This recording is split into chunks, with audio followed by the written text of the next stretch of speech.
بسم الله والحمد لله والصلاة والسلام على رسول الله. رب اشرح لي صدري ويسر لي أمري واحلل عقدة من لساني يفقهوا قولي. السلام عليكم. It is such an honor to be here with you this afternoon, and I love coming to Dallas. My best friend lives here, so it's always a very easy yes, but it's a community that's so vibrant, so full of innovation in a good way, innovative ideas and projects. Exactly, and we all look to you, as examples of leaders. When given this topic of Muslims in the workplace, it was a topic that I hadn't talked about in a long time, but it's actually my roots. I worked in corporate America for 15 years, and I haven't worked there for more than a decade. So if you do the math, I started when I was 5. That's a joke for the future for anyone who didn't get it, but I have been in the trenches in corporate America. I know what it's like. I started in, full hijab and so forth. And in a very male-dominated sector. I was an engineer. That was my previous life. My undergrad was in chemical engineering. And I started working in a factory, a paper factory in Green Bay, Wisconsin, when I was 19 years old. And that was how I started, and continued at Procter & Gamble for 5 more years, and then worked at Gallup for 10 years. And the experiences I had, I could share for a long time, but since then, I worked at a Muslim founded organization, which is the Institute for Social Policy and Understanding, which I was at for another decade as the director of research and now a scholar with the organization. So bringing all of that together, what I want to share with you are reflections on lessons learned from that experience and my own study of Surah Yusuf. So this might sound crazy, but that's how I'm going to frame this talk, is lessons for professional Muslims from Surah Yusuf. And I did a deep dive into Surah Yusuf in my podcast called Quran Conversations, where I was in conversation with my teacher and Sheikh Imam Muhammad Majid. So check it out if it sounds interesting. But all the answers are in the Quran, even for how to behave in corporate America. And here's some ideas, some reflections from that. The first thing is, when you look at Surah Yusuf, it starts out, it opens with a dream. He dreams of that 11 stars and the sun and the moon are prostrating to him. And he tells his father about it. And so as a child, that was his dream. It was a big dream, a lofty dream, a scary dream, a dream that unsettled him. And that's really the first lesson, is you have to go into any position you're in with a big vision, with a big dream, with a purpose. You cannot simply walk into these jobs, as mundane as they sound. Some of us are just, we're doing accounting for this department, blah, blah, blah. Doesn't matter what it is. You need to be more than a cog in a machine. You need to have some niyyah behind your work, a vision, a purpose, some greater good that you are bringing about. You are different. You're not like everyone else in that company, in that position. So go in with a vision. The second incredibly important lesson from Surah Yusuf is seek out mentors. He went to his father. He wanted guidance on that mission. He didn't take it on himself. Now, the other beautiful lesson from that is his father, Sayyidina Yaqub alayhi salam, was a safe place to go with big dreams. And that's not to be taken for granted. Not all of us have parents that are safe places to go for dreams. But find a mentor that is, and then you in turn be that mentor for someone else. Be a safe place for people to come to you with big dreams, with scary ideas that are unsettling to them. So number 2, find a mentor and be a mentor. Be that safe place. The third is to turn to Allah at your lowest and your highest points. Professional life, wherever you work, is going to have some low points. It's going to have internal sabotage. God knows I have incurred internal sabotage in my work. Try working in corporate America on behalf of Muslim research, and you will learn what it means to spend 80% of your energy fending off internal sabotage from either jealous or Islamophobic colleagues that are supposed to be your friends.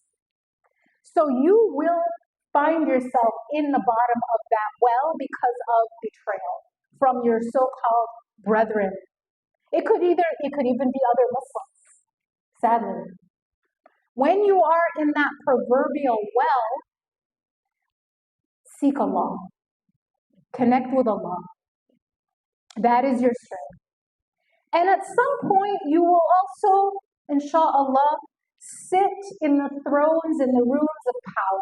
You will sit at the tables where decisions are being made, just like Yusuf did, alayhi salam. And he did so with gratitude, humility, and by thanking Allah and connecting with Allah. So whether we are at the bottom of wells or in the boardroom, in the C-suite, we have to be servants of Allah and connect to Allah. The fourth thing is when you are managing people, when you are in charge of a team, cultivate an ummah, not a usbah. And I'm going to explain what I mean by that. It's really another way of saying build a community in your team, not a cult. So the brothers of Yusuf referred to themselves as a usbah. You know, that word is incredibly fascinating. When you look at where in the Quran does that word get used, it gets used only 4 times that I'm aware of when I did my research. Twice in Surah Yusuf, with his brothers describing themselves as a usbah. Once in Surah An-Nur, where it was describing the people who spread the rumor against Aisha, radiallahu anha. And once in Surah Al-Qasas, when it was describing how many men it took to carry the keys of the treasures of Qarun. So what do all of these meanings come to mean, or how do we understand all of these meanings together? Usbah comes from the root of asab. It's like or asabiyya. It's a group that is tied together by a connection with each other that is based on something other than principle. It is like a game, like asaba in Arabic is a game. It's another way to talk about a cult. It's another way to talk about tribalism, asabiyya. It's actually in the words of my co-presenter and teacher, his teacher calls it usness, Dr. Jackson, usness. It's about who is in the group, who is outside the group. That's asabiyya. That's usbah. It means a group of people who have banded together for their own self-interest and protection, not based on principle, where they don't tolerate dissent, where they don't tolerate diversity, where anything that is different is seen as betrayal, where it's, if you're not one of us, you're our enemy. That's a usbah. A ummah is the opposite of that. An ummah is people who have come together not in clasping each other's hands, but in clasping a common rope of Allah. Now, what is the difference between these two models? In the ummah version, I am going to support you as long as we are together out of principle. What is seen as betrayal is not a difference in opinion, but a letting go of the rope of Allah, of working in a way that is unethical, then I will, as your friend and brother and sister, I will work to bring you back to the rope of Allah. It is about treating people outside that group according to the principles of that rope that we're all holding on to, not according to an out-group and an in-group. Ospa is the prerequisite of committing a genocide. This is Genocide Studies 101. It's the usness, it's the in-group and the out-group. It's the dehumanization of the out-group. There are entire nation states who exist based on the idea of Ospa. And we see the ramifications of that playing out, in real time. An ummah is I will treat you according to my principles, not according to how you treat me. So when you're building a team, when you're managing people, manage according to the idea of an ummah, not a Muslim. Don't create a cult of personality. And I've seen these inside corporate America. It's insane. Where they're basically a cult, answering to some strong personality in the room. Allow for dissent. In fact, there's research out of Google that found that the most effective work groups are not ones with higher education or even more work experience, but rather the ones that were found to give people the most, quote, emotional safety. What is emotional? It's an ummah. It's you're okay to be yourself in this group. You can tell the truth to your manager. That's how you manage effectively, and it's straight from the Quran. The fifth thing is don't let others valuing you, don't let the way other people value you to define you. So when Yusuf alayhi salam was found, taken out of the well by the caravan that went by, and they were so happy that they found a boy, not because they wanted to help him find his way home to his family, but because he was cargo now. They were going to sell him into slavery. So they were ecstatic at this find, but they devalued him so much that they sold him for penance of a prophet of God who has more beauty than half of creation, and they had no value for him. So don't allow people devaluing you to define you. Garner your value from your Creator. This is incredibly important when you're working in a big corporation, in a professional setting, where there is rampant racism and Islamophobia, which means you live in America and you're working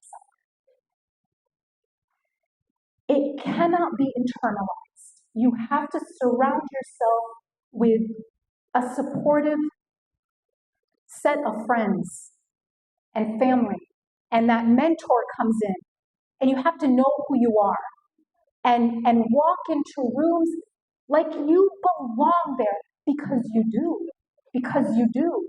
We all suffer from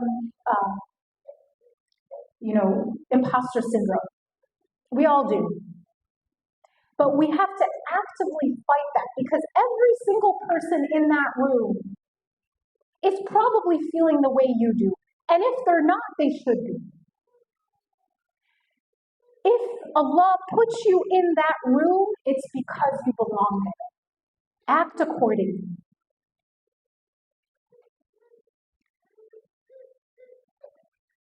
The next very important lesson, and comes from Surah Yusuf. Now, he gets sold into slavery, and the man who buys him, a minister in Egypt, gives him as a servant to his wife. As he grows up, he was a child when he was sold into this family's service. He, is incredibly attractive, now a mature young man, and the minister's wife becomes completely obsessed and infatuated with him, and coerces him, tries to coerce him to basically seduce him. She tries to seduce him, and I can go into a big analysis of all the psychological, warfare that she is using to coerce him. It's not just a matter of quote unquote seduction. That's the thing that I think people get wrong when they're studying Surah Yusuf as if they were two equal, people, and she was trying to seduce him. No, he was a servant in her home, as it says in the ayah. He was under her authority. She also threatened him very, openly, like, who do you think they're going to believe? So he wasn't just being seduced like a normal man is being seduced by a woman in a general kind of thing. He was being coerced. He was in a situation of asymmetry of power, and he still stood firm. And what did he do? He ran. Now she locked all the doors, there was privacy, there was coercion, there was power asymmetry, and what did he do? He left the situation. He ran away. He changed the environment. What do we learn from that? Don't allow anyone's reminder of favors upon you to coerce you into violating your ethical code behind closed doors, even when they are your boss, even when there's a power asymmetry, even when they're threatening you with consequences. Don't violate your ethical code for anything or anyone in a professional setting. And that includes, and this is hard, what your work is supporting. Is it supporting genocide? Is it supporting the murder of innocent people? That's also a type of coercion that we have to stand up to. And what do we do when we're in that situation? We don't sit there and count on our willpower, right? Depend on our willpower to get us through. We move. We get out of it. We run to the point where our shirt is being rent. Evidence to our favor. Because he ran, there was evidence he was innocent. You ever think about that? Because he moved. Had he just sat there and was found in that position just still, not taking any action, her story would have a whole lot more veracity, and there would be no way to prove that he was innocent. And when that happens, when you stand up for what you believe in, expect consequences. It won't always go well. It almost won't ever go well. And at the bare minimum, you will suffer slander. Slander is part of being an ethical human being in an unethical system. It's just how it works. It's also part of succeeding. People will be jealous. There will be slander. So get ready for it and get comfortable. Again, surround yourself with supportive people and connect to Allah at your low points and your high points.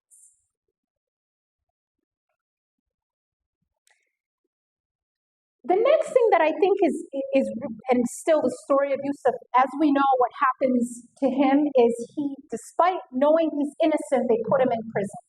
So he's in prison, and his prison mates come to him and they say, we see you with so much ihsan, so we're coming to you with a question. And they're telling him about their dreams. So wherever you find yourself, shine your ihsan.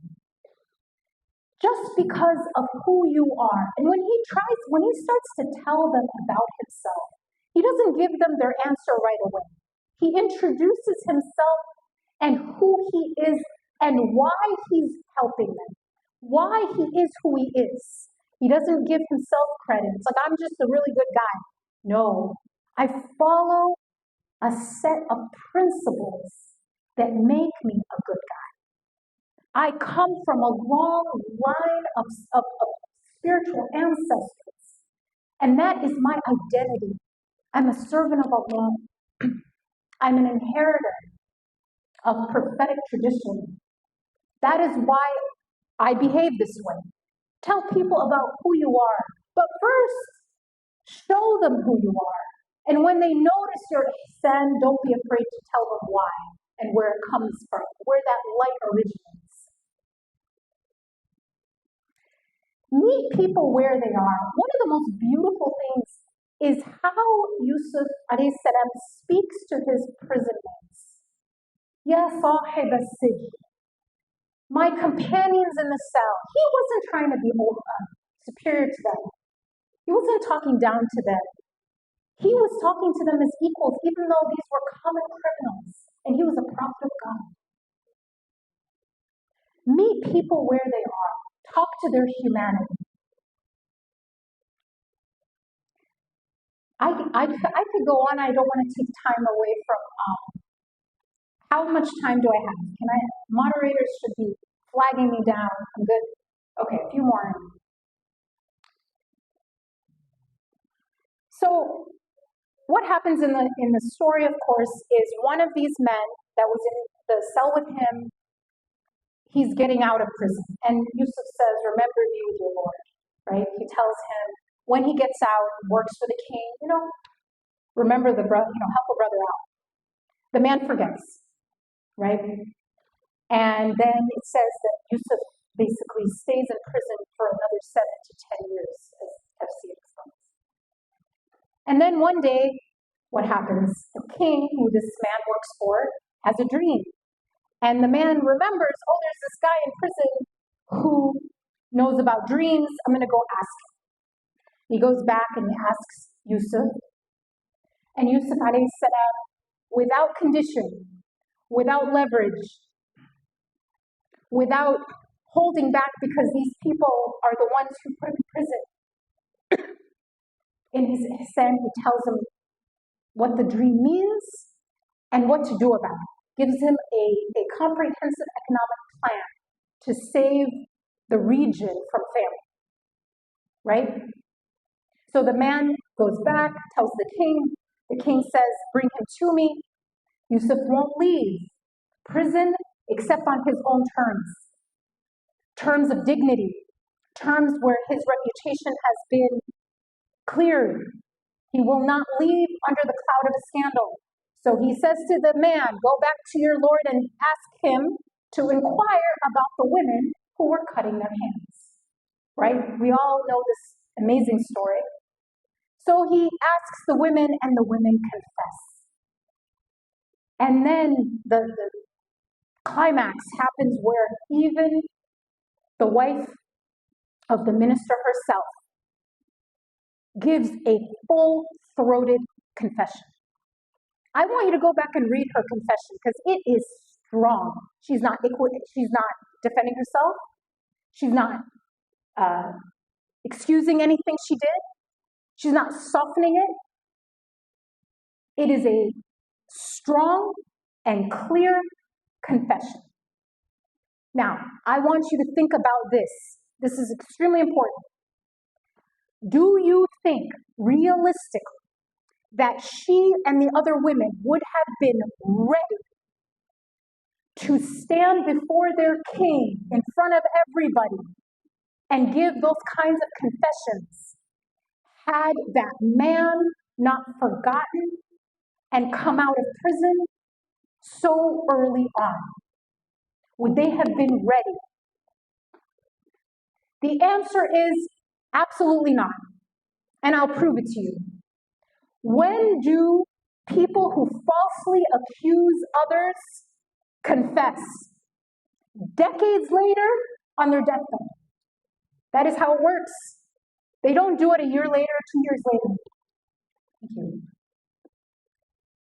So sometimes dreams need a big delay to come true. Because had those women not confessed, he would not have come out of prison and been the minister of the Egyptian treasury. He would have been a dream interpreter at best. But because of that delay, his dream came to pass as he envisioned it in the very beginning of the surah. So sometimes delays make dreams come true. And I'm going to end with this. In your work and in your struggles and in your professional life and in your personal life, as did Yusuf, no matter what was happening, keep a positive opinion of Allah. Not only Yusuf, alayhi salam, but his father, who had lost two boys, two sons, was still referring to Allah as the most merciful. Never lose sight of who is in control and how much good He wants for you. Thank you.